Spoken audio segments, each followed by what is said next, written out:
What's up, Bears fans? Welcome to another episode of the CHGO Bears Podcast. As always, training camp coverage on the CHGO Bears Podcast is presented by Ray Chevrolet. Shop the Freedom to Save sales event all month long by visiting Ray Chevrolet in Fox Lake or raychevrolet.com. Serving the community since 1963.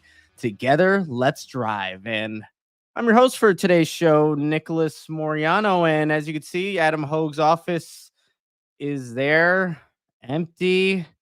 I don't know what's going. Oh boy. Here's a guy that took over Adam Hogue's office for the day. And you thought you were going to get yourself the best damn beat reporter that we've had here for the last decade. And instead, you're getting my dumbass. That's right, friends. Greg Braggs Jr. here live from Adam Hogue's office. Adam's dead now. I killed him. That's what I had. I had a feeling. Yeah, you're that's stuck with me. It's unfortunate, Till but death do us part. All right. Well, it's Greg Braggs, everybody. It's the Greg and Nick show. I'm really excited about this. Hopefully, Adam Hogue is okay. But we will carry on and tell you everything that happened today at Bears training camp. Before we do and get into our best and worst, like we always do with these training camp episodes, there was another episode of the 85 with Cole Kmet that just dropped earlier this morning, and I need everybody after this podcast, of course, to go check out this one because we have Love Island watcher, Ace 95, God's Play lover, Austin Reed joining Cole Kmet on the podcast. It was a great and insightful and entertaining episode. I encourage everybody to go listen to that.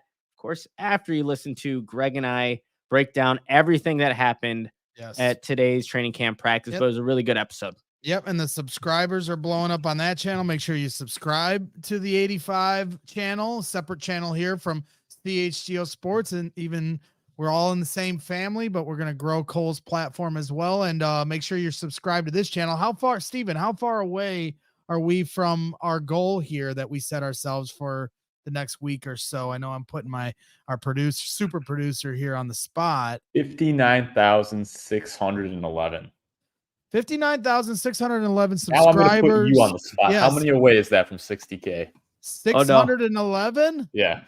Math. 389. Come on now. Right. If I'm going to take over as the new, genius here for Bears coverage and CHGO Bears, I mean, I got to be able to do a little math. And so I'll tell you what, 389 subscribers away. If we do not get to 62,000 today, then I am going to not let Adam Hogue out of the closet that I locked him in over here to my left of me. And then he will, not be able to eat any food. And then you're going to be the reason he loses his life here. And then you're going to be officially stuck with me. So we don't want that to happen. Let's get those subscribers up. Come on, you guys. Don't let Braggs kill Adam. Get the subscribers up. Let's try to hit it by Thursday at the very least. And I'll let Hogue live. But Nick, it was certainly a light day at practice. They even cut it a little short than what we thought they'd go to is in terms of time on field. But there were some really interesting things that we're going to talk about here today. What did you have for best and worst? Yeah, let's start with the best for me. And I have to go with Kyler Gordon, who comes off of a very impressive preseason debut against the Bengals and then follows it up with arguably his best practice of training camp, where he's able to get 2 interceptions on Caleb Williams. And it just seems like Kyler Gordon's always at the right place at the right time on the first pick.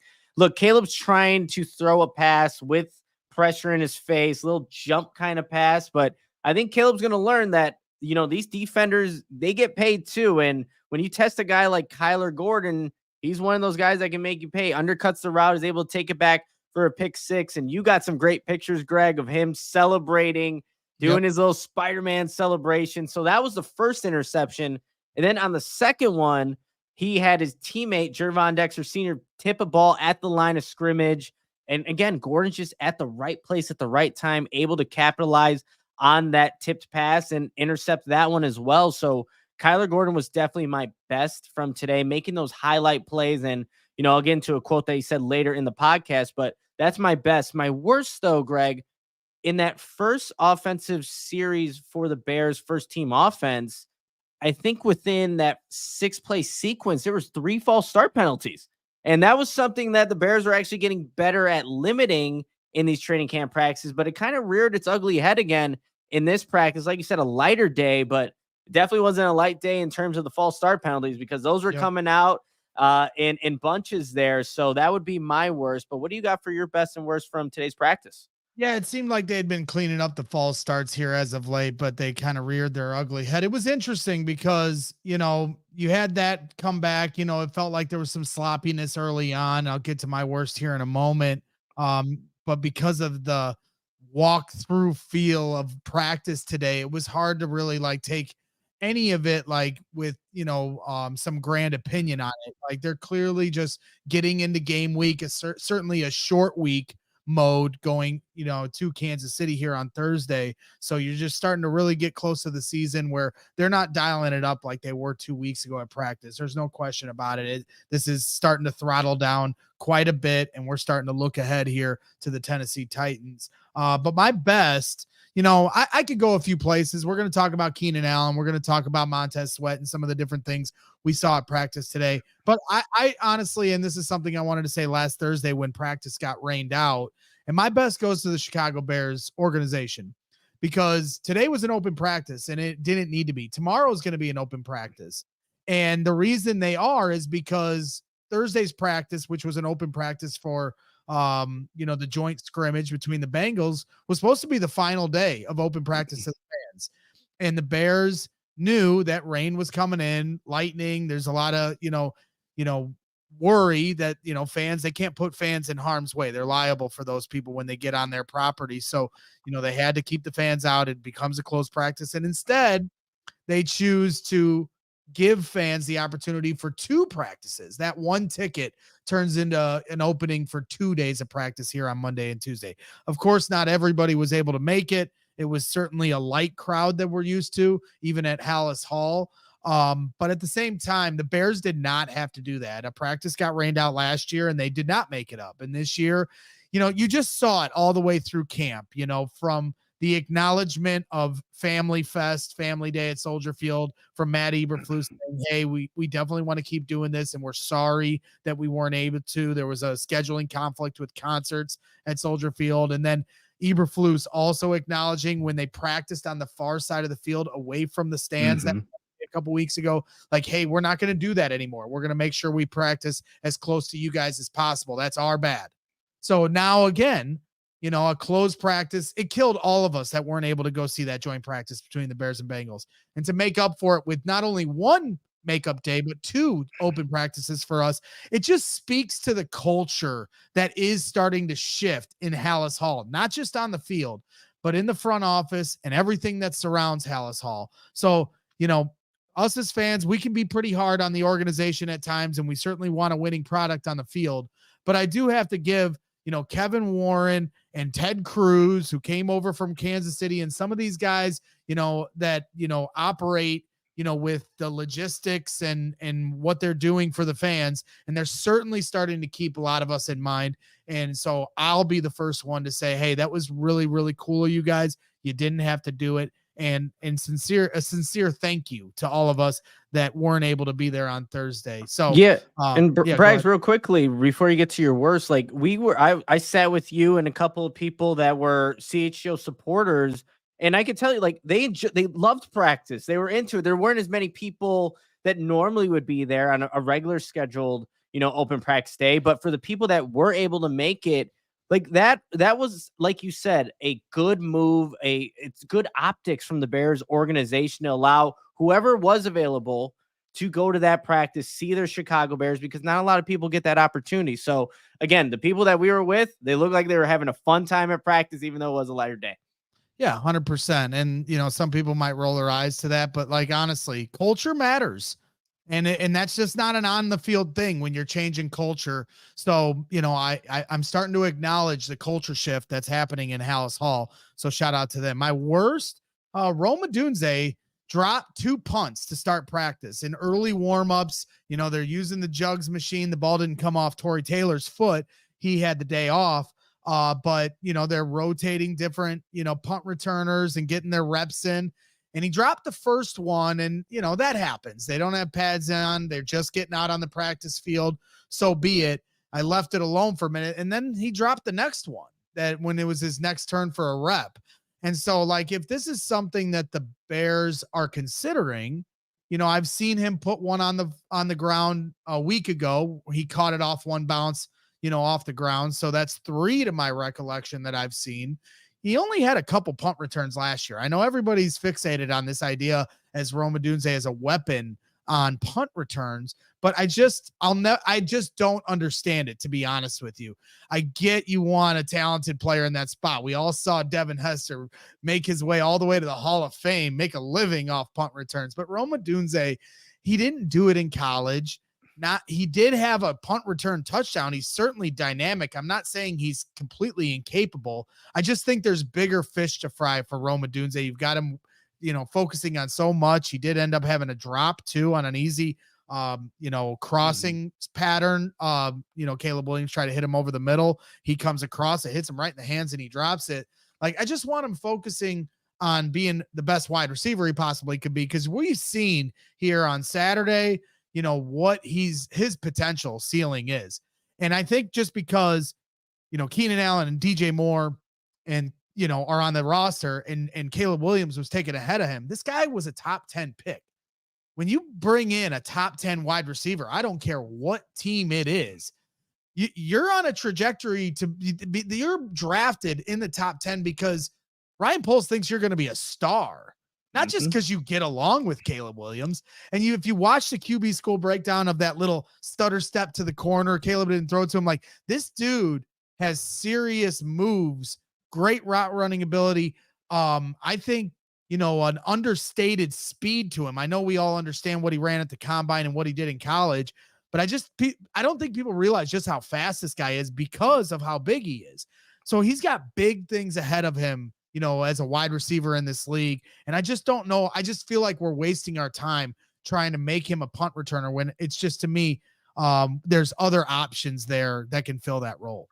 Well, and two, Greg, like, the thing is, we haven't seen him actually return a punt in any of these preseason games, and he's getting all these reps back there. So it's like, if you are realistically thinking Rome could be a possibility as your punt returner, wouldn't you want to see him like in game action and not just the practice reps? Because obviously there's a lot of guys rotating back there who are getting reps as punt returner, who have actually got reps in the game, like Josh Blackwell being one of them, DeAndre Carter being another one. They're getting these practice reps, then they're getting it in the game. We haven't seen that from Rome Odunze. So if you're actually considering it for this Bears staff, you might as well put him in the game, but I doubt that we're going to see any starters on Thursday night against the Kansas City Chiefs. So it's like, what are they just taking a rep away from people, from guys that are actually realistically going to be the punt returner in the 2024 season? So again, there are these things coming in, but if you need him in a pinch to do that, like, that's where maybe why they're giving him the reps now in practice, just in case, because I think now up to this point, because he hasn't gotten any reps in games, he's not going to be your number one punt returner. They have 100%. Other guys that have been doing it. Yeah, no, I agree with you there. And I kind of like what I've been seeing here from Josh Blackwell, who's kind of like emerged out of nowhere in a lot of ways. It felt like DeAndre Carter was the leader in the clubhouse to have that role. And maybe he still is, but it kind of feels like Josh Blackwell's starting to push to take that job. So it'll be interesting to see how that shakes out. I'm excited to certainly talk about, who won the day. I know you mentioned Kyler Gordon, but, there certainly was some big plays made in practice today, even albeit a light practice. There were certainly some fun moments we had, but I know we're going to take a quick break before we do. So make sure you're staying locked in, because we're going to get to all that stuff here in just a minute. Yeah, before we get to all that, I got to tell everybody about Circa Sportsbook. They have tight money line splits and low hold model. Look, games will strive to be a -110 split on the Circa Sports menu, unlike other sports books, which may use -115 or even -120 splits. Circa Sports keeps as little money as possible on large market bets, especially compared to some of those other books. And Circa Sports does not limit players based on their winnings. Every player has the same limits, unlike other books who do limit winning players. And look, Circa's really confident in themselves. They'll tell you they'll encourage other bettors to download and explore all those other sports betting apps and compare the lines from each sports book. You'll see for yourself. And also the Circa customer service, the best in the business. There are real people behind the Circa Sports brand who resolve issues in a timely fashion. Unlike other books who use chatbots, all aspects of the app are being run by the same team that runs the main Circa Sportsbook at Circa Resort and Casino in Las Vegas. So download the Circa Sports Illinois app at circasports.com/Illinois-app to sign up today. Also, be on the lookout for Circa events, watch parties, and tailgates. They're with us for all of our Cubs Friday 120 clubs. So if you or someone you know may have a problem with gambling, call 1-800-GAMBLER, 1-800-426-2537, or text GAMB to 833-234, or visit areyoureallywinning.com. That's right. Shout out to our guys over at Circa, helping us out all season long, especially with those Friday 120 clubs, having a lot of fun with those. And while we were at our Friday 120 clubs, certainly a lot of Miller Lite being consumed. A lot's changed over the years. One thing that hasn't, the great taste of Miller Lite. Another thing that hasn't changed is that it's less filling. The Miller Lite sparked the debate in 1975, and we still haven't settled it. What is the best thing about original light beer? It's either great taste or less filling, right? And like I said, you come out to our tailgates this year, we're certainly going to have a lot of Miller Lite on hand because Miller Lite keeps it simple. Undebatable quality, great taste, only 96 calories. It's the beer that strips away everything you need and holds onto what matters most. A light beer that tastes like beer. Less filling and only 96 calories. The original light beer since 1975. You don't have to choose what's best. Miller Lite has great taste and is less filling. Tastes like Miller time. To get Miller Lite delivered right to your doorstep, visit MillerLite.com/CHGO football, or you can find it pretty much anywhere that sells beer. Celebrate responsibly. Miller Brewing Company, Milwaukee, Wisconsin. 96 calories per 12 ounces. Fewer calories and carbs than the premium regular beer. Make sure you get yourself some Miller Lite. Love it. Love Miller Lite. I love you, Greg. And I also love talking about Keenan Allen because he's been a topic of conversation, Greg. There's this notion, this talk on Twitter right now that, Keenan's looking a little heavier, looking a step slow, and there's that narrative going around. We're going to start calling him the Doughboy. I mean, come on. We were joking around tongue in cheek, every time he was making a play today, what's the nickname we should try to come up with, because yes, Albert Breer, put out an article about his playing weight, and that kind of got everybody up in arms, around 2:30. If I pull up the exact article, our guy Gary Ross was helping me out, sending, Sports Illustrated reported on it. And then, Albert Breer, talking about different people's playing weight, saying DeAndre Swift lost weight down from 220 to about 205. And then he said from there, a big receiver group with Keenan Allen at 230 pounds, DJ Moore at 220, and Rome Odunze at 215. And that caught a lot of fans off guard. Hey, 230 pounds. Keenan Allen is a big dude. And then combine that with some of the breakdowns we've gotten here the last couple preseason games from JT O'Sullivan on his QB school, who he does an excellent job, and he, calls it how he sees it. And he was calling out Keenan Allen on some routes that he thought weren't fast enough. And, I think he always prefaces by saying that it's nothing personal, but it's just what the tape is showing him. And that he just kept emphasizing, like, guys, this isn't fast enough. And maybe he isn't running at full speed because it's preseason. And this is the first time he's played preseason games in like 4 years. Yeah. He's been in the league a long time and he's had an illustrious career. That being said, Nick, fans are certainly, it's just become a lightning rod conversation. Is he too big? I'm not worried. Are you? No, look, based off of everything I've seen at training camp, like Keenan Allen's still cooking guys because of his route running, able to separate and get open. Maybe the only guy he hasn't really consistently got is Jalen Johnson. But I'll say this. I don't think anybody has consistently beat Jalen Johnson. Jalen Johnson has been the most consistent player of this entire training camp. Like, he's shut down. Ask the Bengals at joint practice how Jalen Johnson did with T. Higgins. It's becoming like, Greg, if you throw at Jalen Johnson, it's almost like before the pass is even complete or gets you can almost put right down incomplete. Like that's how shut down he is. But getting back to Keenan Allen, like today, 3 touchdown receptions. And there were 2 on Tyreek Stevenson where he's breaking away on those in-breaking routes, whether it's a slant or a skinny post, like he's creating separation. So the thing is with Keenan Allen at this stage of his career, he's not known as a burner. Speed is not his game at this point. It is the nuanced route running, understanding how to beat coverages, how to beat individual defenders. So even if he doesn't have that speed, that's okay. But again, the playing weight, what it kind of reminded me, Greg, like I'm seeing on the roster sheet, Keenan Allen's listed at 6'2", 211. You also mentioned DJ Moore being up. He's listed at 6 foot 210. I don't know. This reminds me of when they used to, I don't know, in our high school roster sheets, Greg, I was listed at 5'10", 180. I can tell you this, Greg, I have never been 5'10", 180 in my entire life. But we did that to like, oh man, you look at that roster. He's a little bit, look how, these guys are stacking up. So I don't know. It just kind of reminded me of that because everyone's weights and heights are all being elevated. Like, hey, you don't want to mess with that roster.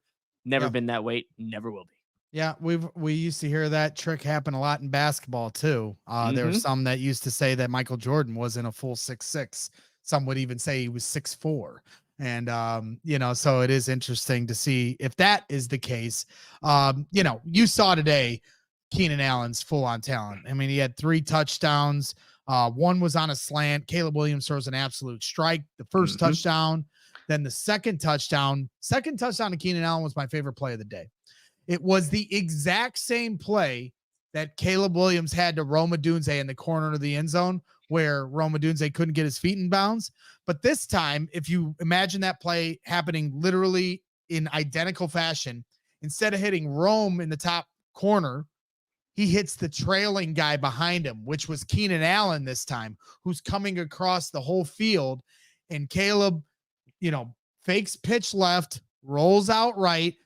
Pass rusher starts to come in his face. He gives him a little, stutter step, changes his speed a little bit, then goes full speed around him and throws completely across his body, which is a dangerous throw for normal quarterbacks. But as we're starting to learn, this dude, Caleb Williams, might be an alien, and fires a laser to Keenan Allen coming across the middle. Essentially a perfect pass on the move. Keenan brings it in. Touchdown right in the middle. He finds that opening right there. And then the third touchdown was a skinny post, a lot like the slant pass, but a little more downfield. They worked mostly red zone today, so it was a little longer of a pass than the slant touchdown, but he comes up the field 10-15 yards, hits the skinny post. Caleb Williams, once again, a rocket to Keenan Allen for the touchdown. So you're seeing that connection. You've seen it all of camp. We know who Keenan Allen is. He put up career year numbers last year. In what is he in? His I think 12th year in the league. I was about to say 14. Like he's been in the league forever. He's on a Hall of Fame trajectory, ladies and gentlemen. We know who he is, and he's like fine wine. He's getting better with age. And so, yes, there's going to be an adjustment this year because he's playing with a rookie quarterback. But man, you got to be able to trust what this guy can do. Look at some of the great wide receivers throughout the history of the league, and when they get to that later part of their career, of course, they're not winning with speed. They're winning with their intelligence, their savvy, their veteranship. And that's what Keenan's going to do. He's a great route runner. He understands how to get separation without this blinding speed. And he knows how to beat zone coverage all day, every day. And once Caleb Williams and him start to click on all cylinders, good luck to you trying to figure out how to stop Keenan Allen.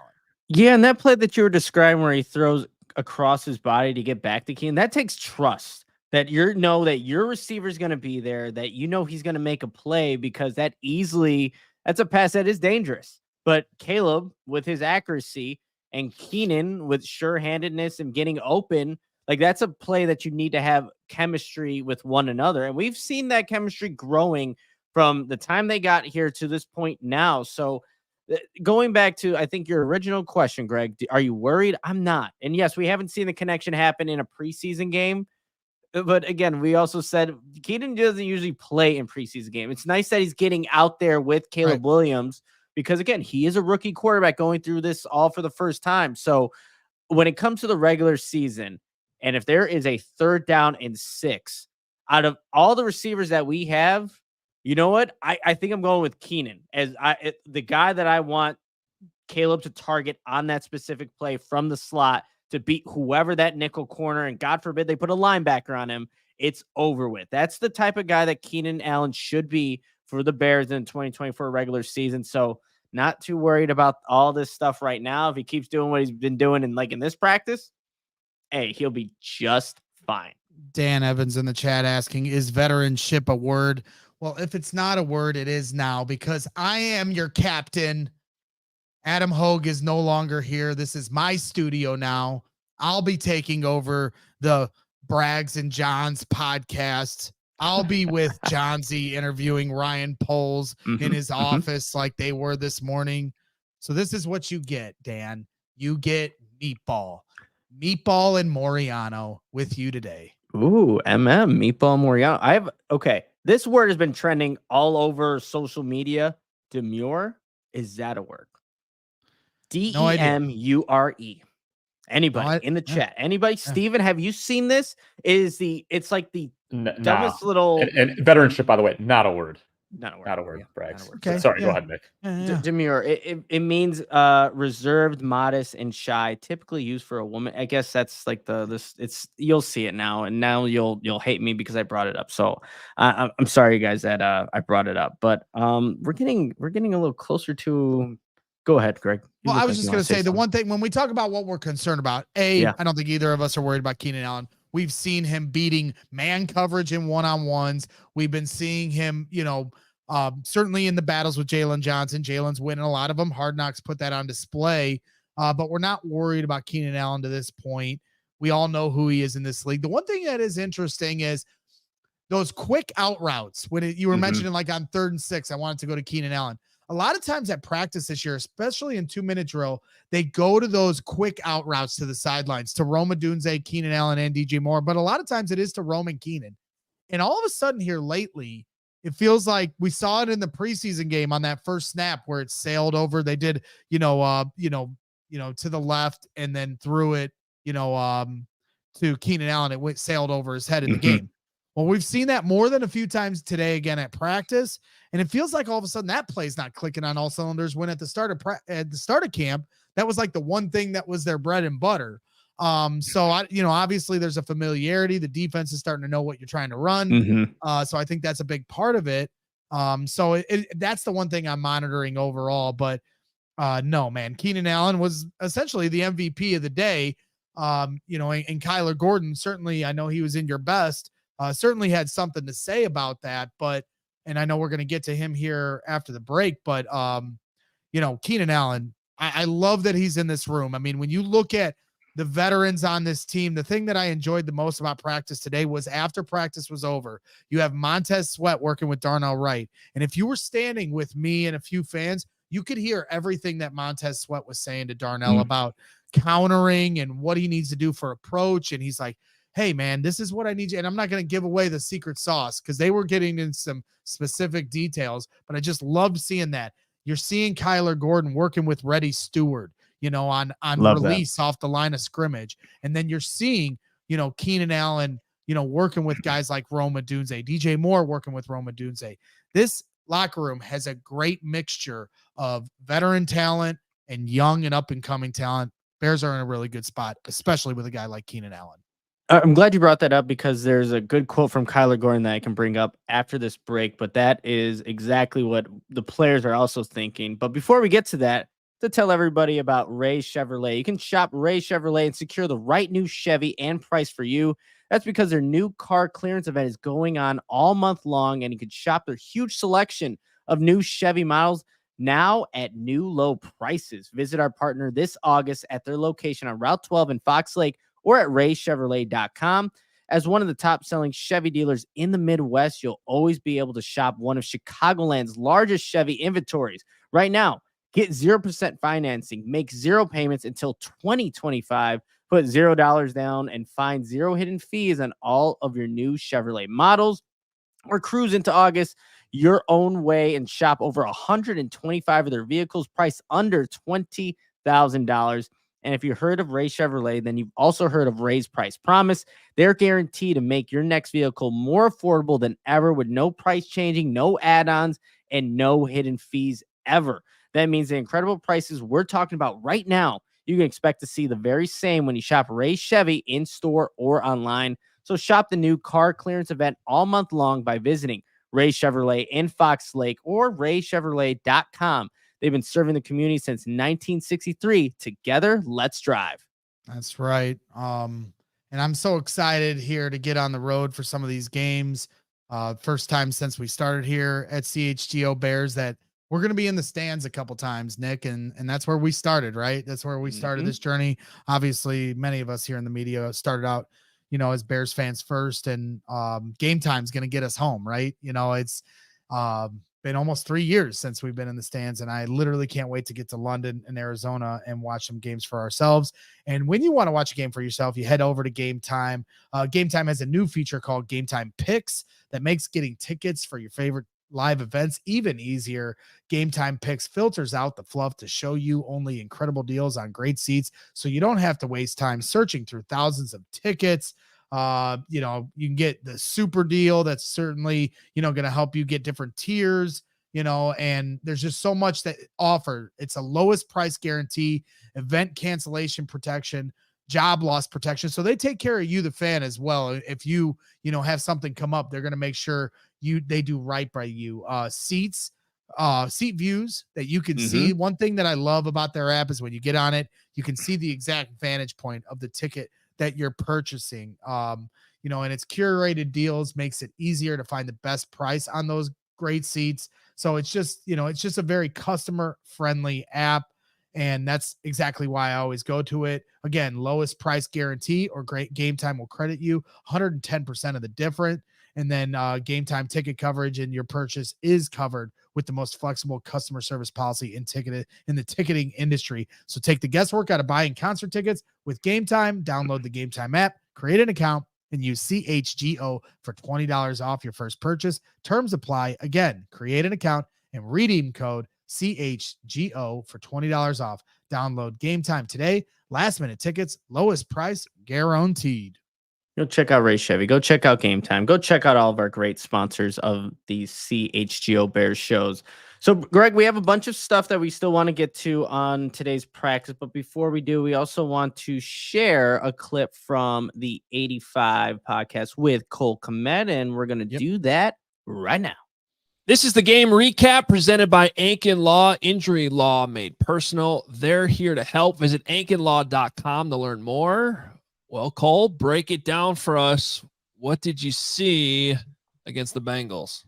Obviously, we saw some sweet highlight plates again from Caleb, so that was a lot of fun to see for everybody. Good to be back at Soldier Field, hitting Rome down the sideline, and then obviously the scramble in the end zone was awesome. So a lot of cool highlights, and then all the other guys that came in. Tyson did really well. Brett was great again, executing the offense. Dante Pettis showing off his shiftiness. So really cool to see those guys get highlighted. Daniel Hardy on defense, he's been looking good the past couple of weeks. So it's good to see all those guys, do their thing, get their name called out, and do really well. So happy for all those dudes, and excited to see where this goes for our final preseason game against Kansas City. I know it's a preseason game, but it must be a nice feeling when you kind of have to pick between 3 or 4 different plays that Caleb made, as far as which one was your favorite. But can you pick one? I think that my favorite one was the one that didn't count, the one to Rome in the back of the end zone. I mean, the way he rolled out of that thing and then was able to fake out that end like that and continue on and then sling it to the back of the end zone, that was really cool to see. So I know it's only limited playing time he's getting right now, but to see all the highlights is really fun to see. And I know everyone in the stadium is really excited, but the guys in the field are just as excited as well. I think we're all seeing what he can be and what he can do on the football field, and we're all really excited about it, and we're fired up to get behind him. You mentioned the other quarterbacks too, and I think Tyson was 7 of 8. I think he only had 1 incompletion. The touchdown throw, the deeper touchdown he had to Dante Pettis, like I could see him making. They were signaling to each other pre-snap and everything. It's just, I thought that was cool to see your second team sort of as dialed in with the chemistry, without skipping a beat. Yeah, I think that's what's been cool about and I know these games in the grand scheme of things don't mean anything. Like when we look back we talk about the success of the 2024 Chicago Bears, you're not going to be talking about the preseason games, but I think it's just a testament to the amount of depth that we have right now on the roster. And we got a lot of good players, and I think Tyson's a very good quarterback, and we're lucky to have him as a number 2 guy. And you see what he did with them offensively, and then you go with Brett, comes in and he executes the offense great too. So we have a lot of viable guys, and the receiver room is really deep. I like the guys we got up front and offensive line, and obviously the defense. We got guys for days, it seems like. So it was really cool to see everybody do their thing out there, and it's cool to see the amount of depth that we have when we're playing these games and be winning like the way we are. All right, well, on to the next one, last one of the preseason, and then I think we can all say finally getting to the regular season. I think everybody's ready for that. But this has been your game recap presented by Ankin Law. Injury law made personal. They're here to help. Visit ankinlaw.com to learn more. We're going to get game recaps from Cole Kmet all season long, and continuing great interviews from Cole on the 85. So definitely go check it out. One thing that was revealed on there, Greg, that we were both right on, where Cole backed up Rome on that play that didn't count because it was a little confusing with those lines. Like that's the whole, like that's the thing. I know that it's the same on the practice fields, but when we were talking about it post game, those lines are dumb and they should be filled in, and Rome and Caleb would have had a touchdown together on Saturday. Yeah, no question. I mean, clearly Rome had somewhat of an idea of where the corner was because he tried to toe tap the pylons right there. But at the end of the day, not filling in the lines and putting the paint in the middle, which they normally do in the regular season, it doesn't help. I mean, that's what I was telling like people are like, well, don't give him excuses. You still got to stay in bounds. Well, yeah, no shit. Like no doubt. He knows that. And at the same time, though, imagine trying to run a route. You're trying to follow Caleb, and he's doing this insane circus act. You don't know what he's about to do next. You're trying to stay open, stay ready, but then you're using out of the corner of your eye to know where your landmark's about to be. It's your first ever time playing at Soldier Field. You know what I'm saying? Like, I get, I'm just constantly going to make excuses for these players that I love now, and I'm just all in on this team. I mean, Caleb Williams threw an interception today, and I incorrectly thought it was Tyson Bagent and put it on Twitter. Like, so I'm at a point now where these guys can do no wrong, and anytime they do, I'm going to make an excuse for them. That being said, that play, you can understand, while yes, he has to hold some personal accountability, it's reasonable to suggest that wasn't helping. Yeah, no doubt. So again, hopefully, again, the next time we'll see the Bears at Soldier Field, regular season, that line will be filled in. We won't see that anymore going on. But let's get back to this practice, because I know we have some notes that we still want to get to. One of the other like big news items that came away from this practice was seeing 3rd round draft pick Karan Amagaji actually out there, had a helmet on. He didn't participate in any of the team stuff, or like when the guys were lining up in their respective positions, from left tackle to right tackle. We never actually saw where Karan Amagaji lined up, but just based off of his footwork, from what I was seeing, he was still in that left tackle stance, had that left foot back.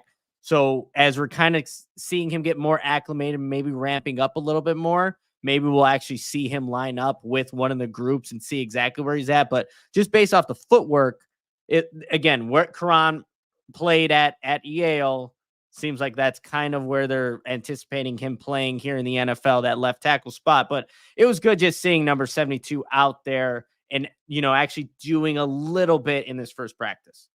100%. Welcome sight. He was signing some autographs for fans afterwards. It seemed like he was in good spirits.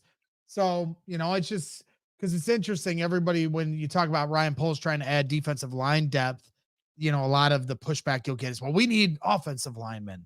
Well, they did draft Karan Amagaji, and that's the other thing too, is like, well, Poles didn't address the trenches, well, they only had 5 draft picks and 2 of them were for guys in the trenches, Austin Booker and Karan Amagaji. And so you saw how Ryan Poles hit on Braxton Jones once upon a time, right? As a late round pick and a guy that now is a solid, starter on this team. Is he the best left tackle in the league? No, but at the same time, he's an extremely dependable player. And, the hope is that he can keep getting better as his career continues. And now Karan Amagaji starting to start that journey and that climb. And what can he become? What is his ceiling? Is he going to be a left tackle, or are they going to eventually move him inside? I know I was talking to Steven about this, and he didn't, he's somebody that has, seen this guy in person up close. Yeah. They actually work out at the same gym together. So, Steven, I won't speak for you if you want to give your thoughts on the potential of him, maybe moving inside, if that's even an option or not, because I know that was something that we were talking about in private. I don't see it at this point in time. For me, if he's going to get kicked inside, he's going to have to add a lot of weight. When I first saw him when he was in high school, he was more tall than he was wide. When he got to Yale, they did a really good job of adding some size to him and getting him in that left tackle position. But for me, he would still need to add a lot more if he's going to be a guard in the NFL. Yeah. And when you play outside zone, you want athletic offensive linemen, right, Nick? Like that's kind of a staple and a foundation of running outside zone scheme, when you're running the football. But at the same time, if you look at Tevin Jenkins and Nate Davis, they're not little guys, they're bruisers. And when Tevin Jenkins was leading the way, for Caleb Williams into the end zone for his first touchdown here in the preseason and at Soldier Field, Tevin Jenkins rumbling, but get out the way because he'll run your ass over. So, to Steven's point, if there is any kind of thought of, okay, Karan's going to, eventually be somebody we bump inside, he may have to put on some pounds. But honestly, I think they are, when you talk about his length, I think that's something that they do have plans for him to be a tackle, in this league. And will he be somebody that challenges Braxton Jones at some point? We're not there yet. Only time will tell. But it's certainly going to be interesting to see his development. Yeah, no doubt about it. And obviously, when you use a 3rd round draft pick on a guy that, did play at Yale, you obviously like something from his game to make that commitment, knowing too that he was already dealing with an injury and wasn't going to actually be able to participate up to this point in the season. So obviously they think highly of Karan Amagaji. So let's hopefully he see that he, keeps progressing in the right direction, gets on the practice field consistently. And I think it's a fair expectation that they bring him back now, but then when the roster's set at 53, that they put him on IR. I think that's certainly something that's going to be on the table here for Karan here in the immediate future. So it'll be interesting to see his development and him kind of recover from what, his injury that he had to go through here this offseason. Yeah, no doubt. So we saw Karan actually obviously get back onto the practice field. We also saw a couple of guys that were still, not on the practice field. And actually Zach Pickens left early, and we'll get to that in just a second. But Kevin Byard wasn't practicing today, Greg. And that's a big deal because I don't think Kevin Byard's ever missed a practice in like his entire career. But what that allowed, and I don't think it's anything significant, he was still out there off to the side and things like that. It allows some of these other guys, and Jaquan Brisker, actually positive for Jaquan Brisker. He at least had a helmet, was doing some individual drills. That's trending in the right direction for him. But he also was not a participant in the 7-on-7s or the team drills. But you see guys like Elijah Hicks, Jonathan Owens, and I think Elijah Hicks, if you watch those preseason games and then even watch on the practice field, the guy is flying around. Like, he is making play. There was a nice run stop that he had on Roshan Johnson today, and they're not in full pads, but you're like, 22 would have had a big hit on Roshan if this was live reps. So, and the Bears are going to need depth at the safety position, at the DB position, as they kind of go through this season. So it's nice seeing a guy like Elijah Hicks, former 7th round draft pick, kind of each year get a little bit better, get more trustworthy with the defense and how the guys are just allowing him to make plays. I remember last year in training camp, DJ Moore, anytime he was lined up against Elijah Hicks, it was either a big play or a touchdown. That's not been the case this year. Elijah Hicks is definitely doing a lot better in terms of what his responsibilities are and just overall how he's doing on the practice field. Yeah, 100%. It's almost like he's becoming the Sherrick McManus, right? Yeah. Like the guy that makes the roster every year, and 15 years from now, he'll still be on the roster. Like, he just feels like that type of guy. There was a play last week where he filled the hole. He came up into the box, and DeAndre Swift and him met, and they got real loud at each other. I think Braxton even started fighting DeMarcus Walker. Like, this was like a very chippy rep, but it started with Elijah Hicks really, setting the tone there. So I certainly like what I've seen from Elijah Hicks. This DB room, as we've said, and you heard Cole say it too, his biggest takeaway from that game was the depth. And that was mine. Like, when we talked about it on the post-game show, and we were doing our best and worst and game balls and that stuff, I'm like, the depth on this team is just extremely impressive, especially in that DB room. You saw so many guys making plays on Saturday. So, but to your point about Kevin Byard, he didn't play on Saturday too, right? So he didn't play on Saturday, then he doesn't practice today. So it'll be interesting to try to find out what's going on with him. We're getting to the point in the preseason and training camp where they're not going to tell us too, because we're getting so close to game action that we may never find out. So hopefully everything's okay, because he was getting real hot. Like, he had like 3 picks in 3 straight days. So he was really starting to settle in, because he's the newcomer, right? He's the newcomer to this defense. You got all these, guys that were here from last year, and they, obviously, Matt Eberflus really starting to sink his teeth into, having this defense hit to another cylinder. But Kevin Byard being, bringing the veteranship, Steven, to this locker room and on the field, you need that commander back there that's going to tell everybody, and Jaquan Brisker, still waiting for him to, really settle in and get back to action. So Kevin Byard's been the guy, right? And he's going to be the guy that, sees everything in front of him, and we know how important that can be, and so it'll be interesting when we had Adrian Amos here, somebody that could help everybody get lined up. That's an important role on this team. And we've always seemed to struggle to get 2 safeties and keep those spots locked down. So hopefully Kevin can return to action here soon.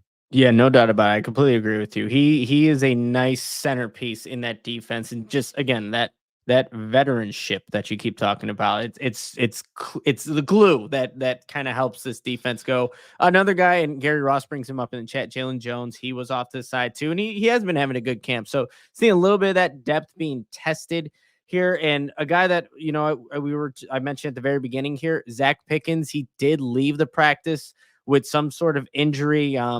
When you think about it, like, that's the guy, Zach, who will come in when they're doing like these waves for their defensive line. Like, he'll fill in for Billings and be that nose, and sometimes he'll jump out to the 3 depending on how the defense or the offense kind of adjusts. But hopefully that's not significant, because the last thing the Bears need is an injury in the interior of the defensive line. Then you're asking guys like Byron Cowart to kind of play more, and he's a veteran, so he should be able to obviously understand what his responsibilities are in this defense. But hopefully you don't see, a guy like Zach Pickens, and he would probably be a guy that would be playing in this game against Kansas City if he's good to go. And we'll see how that kind of plays out as, the days kind of go on here. But I think, actually, again, quick shout out to Gervon Dexter. I wish I would have tallied up how many tipped passes Gervon Dexter has had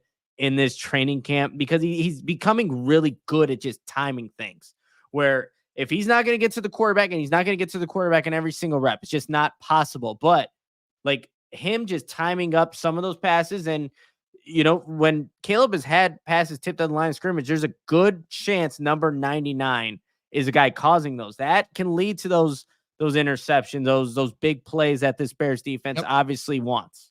Well, it was a light practice today. So as we were kind of going into it, we're sitting in the bleachers like, man, we're going to have to really, work here to make sure we find our way, to a full hour of conversation here, because at the end of the day, it did feel light, almost walk through-ish at times. But here we are now, and there's so much to unpack. You realize there's so many layers to this team, and Gervon Dexter had some huge moments in this game and or in this practice. You talk about the tip pass, but then there was also the moment where Montez Sweat and Gervon Dexter at the same time just completely collapsed the pocket. Montez Sweat comes around the corner, Gervon Dexter with the push up the interior, up the middle, and they blew the play dead before Caleb was swallowed whole.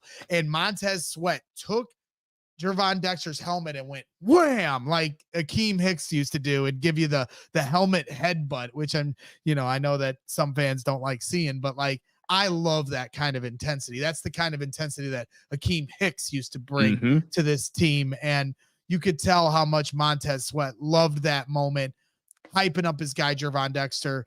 You're seeing the impact Montez Sweat had just in a few snaps on Saturday as he's starting to, ratchet up here as we get to week 1. That dude is just a monster. As I think somebody said it on Twitter, he's a clone, Julius Pepper's doppelganger. I mean, and then you're seeing after practice, after he's beaten, poor Darnell Wright like a drum every day he's out there. But then after practice, he's working with Darnell, and walking through, hey, the do's and don'ts and how you're going to counter.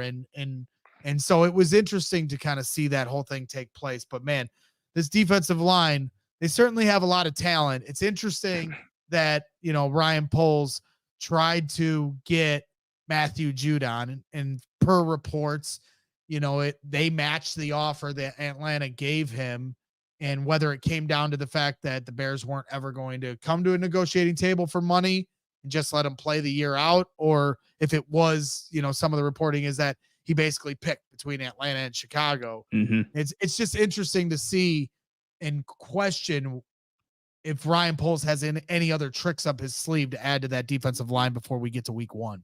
Yeah, I mean, it also just questions like how comfortable is he with the guys that he currently has if he's trying to go get a guy like that. Like Matthew Judon is obviously a very productive pass rusher. To put him opposite of Montez Sweat, like that would be significant in terms of what they can bring every single snap in terms of a pass rush. And now that you never had the guy, but you don't have the guy now, how comfortable does he actually feel about this defensive line? I guess we'll know if no moves are made or if he does make a move. So we'll have to wait out and see how, go ahead. Yeah, I was just going to say, Alex here in the chat saying Poles was mad that he missed out on that too. Love the competitive nature. And I'm assuming Alex is potentially referring to Ryan Poles talking with Hogan Johns this morning. So our guy Adam, he is still alive, even though I've commandeered his studio. That is good. We need him. But he was in Ryan Poles' office this morning, which I thought, he's interviewed last year. He interviewed Poles at the joint practices down in Indianapolis. So they're outside under a tent. This time you're in the big dog's room, right? So that was pretty cool to see that picture. I haven't gotten a chance to watch the interview. I'll watch that on my way home.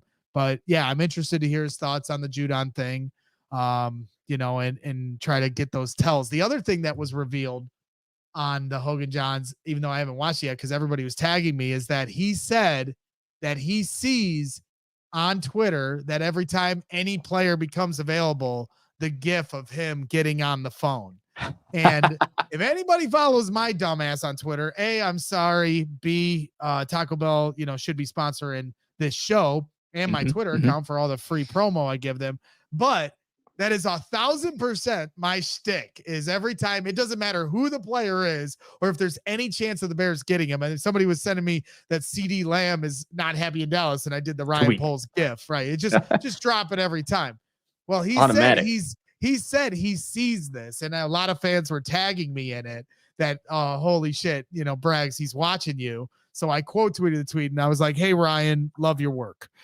So we haven't figured out what burner account Ryan Poles is working off of. But the fact that he's making his way through Bears Twitter is scary. There's no other word for it. It's a scary thought if you understand just how toxic Bears Twitter can be. Yeah, I would assume Poles gets on there, not very long, but he sees all your tweets, Braggs, and he's like, okay, that guy. I know exactly who that guy is. But that is interesting. Does it make you it won't change the way how you tweet though, knowing that, hey, Ryan Poles may be watching Bragg, so you better. Well, I mean, he doesn't have to worry about it because I every day am just trying to build him a statue, and I tweet about how much I love him every day. He's earned my trust. I'd walk to the ends of the earth for that guy. So he's put the Bears in such a great spot here. So I love what he's up to. You did mention earlier, and I'm curious to hear it because we talked about Kyler Gordon and the best and worst, and then when we were talking about Keenan Allen, you said there was a quote from Kyler Gordon that you were going to bring up. So I certainly was interested to hear, because I know we're starting to get round third and heading home on this show, but I was curious to hear what he had to say. Yeah, so he was asked about Kyler mentioned that the game had slowed down from him from last year. And the question was, do you have mental comfort and just, again, this defense? And Kyler said, I'd say as far as comfortability wise, it's like, I'm going to make this play. Really, that's how I would say elevate. Try to make more turnovers, more big plays, more exciting plays. The slower it gets, the more opportunities I see. And then he has this practice, Braggs, where he gets 2 interceptions. He's healthy. He's coming off this preseason game. I just think that when we talk about Matt Eberflus's defense, and obviously the 3 tech is going to be the first, the engine. It's always going to be the engine, no matter what. But also, right when Eberflus got here, he highlighted the most important positions on this defense. That 3 tech, it would be that will linebacker, but then the nickel corner. And knowing that you have a guy like Kyler Gordon, who's feeling the most comfortable he's ever felt in the league, because his first year he had to learn 2 positions. He had to learn outside corner. He had to learn nickel. So he's balancing all of that. Next year, he gets injured the first game of the season, has to miss, a few weeks, and then he has to get acclimated to playing again. But now if he could go into this 2024 season healthy, like the sky, and he said himself, the sky isn't the limit for what this defense could do. I don't think the sky's the limit for what Kyler Gordon could do. Like, he could be that impactful where if he knows he's coming off the edge and next time he's not just going to get the sack, Braggs. Like, I asked him, like, did Eberflus tell you to, maybe punch out the football? He said, everybody did. He's going to know that next time. I think it's just being back into his first game, just wanting to make a huge play. Like, he has the potential to really take this defense to the next level, knowing you have Montez Sweat on the edge. You have a shutdown corner in Jalen Johnson. Where are they going to throw to? It's either Tyreek Stevenson or test Kyler Gordon. And I just think that the way that he's shaping out right now and what he's shown in this practice, in that preseason game against the Bengals, he has a potential, Braggs, to really not only play it I won't even say a Pro Bowl level. Like, let's go beyond that at the nickel corner spot. Like, if you're thinking top nickel corners in this league, Kyler Gordon, I think, has a makeup to be one of the best in 2024. The only thing, stay healthy. If he could stay healthy, man, like, I have a feeling we're going to see so many Spider-Man-like celebrations, and you might have to just mix it up a little bit because he has a potential to make a bunch of plays. And it's crazy that he hasn't gotten a pick 6 yet in his career. I think 2024, it's shaping out that Kyler Gordon's going to take one back for a touchdown. Well, we thought last year was going to be the breakout Kyler Gordon year. He was one of the standouts in training camp last year. Then he gets hurt before week 1 starts.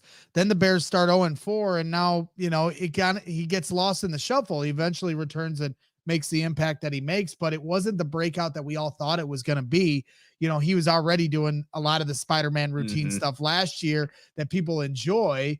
And so we thought, maybe because of his ability on the field and then this character that he brings out of himself, he's doing it, like you said, today on some of the pick 6s and playing it to the crowd, shooting the spider webs, and fans love that stuff. And it's a fun thing for him too. I know he wears the Spider-Man costume when he's on the bus. That's what Cole Kmet said. He's like sitting on the bus, full Spider-Man costume, like just a complete lunatic. I love it. And, to me, what stood out in that preseason game about Kyler Gordon, we all saw the hit where he just rocks the quarterback Logan blindside, as he comes off the edge, untouched. Quarterback doesn't see him, you got jacked up kind of moment. But the play that really stood out to me the most is when Montez Sweat blows up the left side and the quarterback has to get the ball out of his hands fast.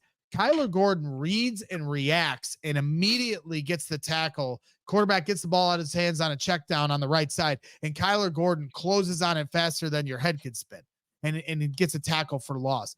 That reminded me so much of the Lovie Smith defense, where you knew your keys. You knew that the guys in front of you, the guys behind you are going to be doing their jobs and being in the zone they're supposed to be. And now you can read and react. If you ever listen to Bears After Dark with Corey Wooten and I throughout the season, throughout the offseason, he talked about, so many people think the cover 2 is, a defense that teams shouldn't run anymore. But he is an advocate of, if it's ran right with the right players, it can still be a dominant defense in this league. And you saw at the end of last year when Montez Sweat got here, and now you have playmakers at all 3 levels, game wreckers at all 3 levels, that all of a sudden can unlock the cover 2 defense, the Tampa 2, the Lovey 2 defense here. And Kyler Gordon can shine. He's such a hybrid nickel. The thing, he honestly, I know this, sounds silly because Mike Brown was a safety. He honestly reminds me of Mike Brown in a lot of ways with his physicality. Honestly, Kyler Gordon might be able to play safety with the kind of size and speed that he has in length, but he plays nickel corner because that's such an important position in today's NFL. But it just feels like they play the game the same way in a lot of, in terms of ability and physicality. And so I like what we're seeing here from Kyler Gordon, no doubt about it. Keep it up, Kyler. We want to see more Spider-Man celebrations for the rest of this 2024 regular season. So Greg, let's get to some super chats that we have here. Close out this show. We have a $9.99 from Geoff. Caution. Jeff. It's not Geoff. Why is it? Oh, look Jeff? Look at. If you thought veteranship was bad, Nick Moreano could not read the name Jeff on the screen. It's Jeff, not Geoff. Geoff. Jeff. Okay, Jeff. Caution. This may be stupid, like how I pronounce Jeff. I kind of want us to lose Thursday night to avoid the undefeated preseason curse. I don't know. I mean, okay, when was the last time the Bears went undefeated in the preseason? I don't know, and I'm not aware of this preseason. Yeah, what is the preseason? Curse, but apparently there's a thing. If you're undefeated in the preseason, there's a curse. Oh, okay. Well, let's avoid that curse then. Well, it doesn't seem like it seems like all signs are pointing to the Bears not playing their starters. Adam Hogue put it out yesterday. You guys were reporting as the Bears updated their practice schedule for the week. They added a practice on Wednesday that wasn't there before, much to the chagrin of one Stephen Nicholas, who I think has worked 30 days in a row at this point here covering training camp. And Adam has certainly strung together a ton of days here in a row too, with all the different work he's had. So, you add a Wednesday practice tomorrow. Gary Rappaport, our guy Gary Ross, is reporting that they'll be in pads. So we'll see if, when we get there tomorrow, there's one more padded practice. I'd love that to be the final practice that we get to see for open practices. But now that they added that practice on Wednesday, it does seem like the starters will rest. Not really sure what the Kansas City Chiefs are doing. I know somebody in the chat earlier said they saw that the starters weren't playing for the Chiefs, but I haven't seen that for myself. So, it could just be one of those throwaway games. But in terms of who's going to win it, we'll just have to wait and see. Joe Calcagno, $1.99 super chat. Meatball Dream, 2025 second round pick to LA to bring Khalil Mack home. I would love Khalil Mack to come back to the Bears. Maybe that's a trade deadline piece to the puzzle. Maybe, what you have to get for him drops when you get to the trade deadline point. Maybe the Chargers, with their retooling and Jim Harbaugh coming back, we'll see what kind of a team they are by that point. Maybe he's an option. I'd love Khalil Mack is one of my favorite Bears to ever come over here through trade. So there's some people in chat saying hard no, easy no. I don't know. I'd take Khalil Mack on this football team. Opposite of Montez. I mean, come on. Somebody says not for that price. Yes, not for a second round pick. I'm not sure how the super chat came up with the second round pick draft equity. I don't think that I mean, that's what you gave up for Montez Sweat, and obviously the age. Yeah. and No. contract. To clarify, I'll bring him here, but yes, the draft equity would be much lower than that. Be a lot of fun. We have back in point with 199. There's a lot of veteranship and rookiness. Yeah, there is a lot of veteranship. And when I Googled veteranship, but you get AI said it is a word. Okay. Take that. When I Googled veteranship, it pulled up a definition for the word. Okay? That's a long. Yeah, there's a lot to it going on. It's a lot to have to do with the military, but their AI is saying that it's a word. So all of you can kiss my ass. Do we got any more super chats? Yes. Alex says in the chat, Hogue missing. Last seen on Hogan Johns with Ryan Poles. Suspect is a meatball currently at Hogue's office. Be advised he will go crazy for Taco Bell, I'm sure was how he finished that sentence. Yes. Gritty says, my birthday wish is that everyone hits the like button, even Don Burr. Well, happy birthday, Gritty. I mean, I don't think. I guess his birthday wish. His birthday. Yeah. Gritty. Very good. Happy birthday, Gritty. Happy birthday. And I like the wish to get us, some likes. He was supposed to go to training camp on Thursday. And then because it got rained out, he wasn't able to come here today or tomorrow, which is really disappointing. Says thank you here in the chat. You're welcome, Gritty. He's been one of the good dudes on Twitter too that's starting to pop up. Real positive attitude. Yeah. We need as many positive attitudes as we possibly can. Gary Ross in the chat says his birthday wish was to find a long snapper. Gary might kill both of us tomorrow in practice, Nick, because we didn't bring it up. Mention the fact that right now, Patrick Scales is non-existent. We don't know where Patrick Scales is at. And, that means our guy, Cameron Lyons, has been the long snapper. But, I guess the longer this plays out where we don't even see Scales, then you have to be, I guess, a little worried. But, I mean, Lyons has done a good job for, what he's been asked to do. And obviously there hasn't been any hiccups with the field goal unit or anything like that. So, we did bring it up, Gary, so you can't kill us tomorrow when we watch practice. So Gritty says he was able to pass his tickets off to some cool guy. I hope he enjoyed it. We were hanging out with a lot of cool fans in the stands here today. It was a lot of fun to get to know some of those guys. Derek was, and then we had Jimbo, who was back doing his thing, and so many different fans coming up to say hi to us and how much they appreciate what we do here. And it certainly means a lot, certainly on a day where we had some pretty big announcements drop. If you haven't been following, the Twitter sphere or different places where you get some information, we did just announce a couple big things here for ALLCITY. For those of you that aren't aware, this isn't just a CHGO thing.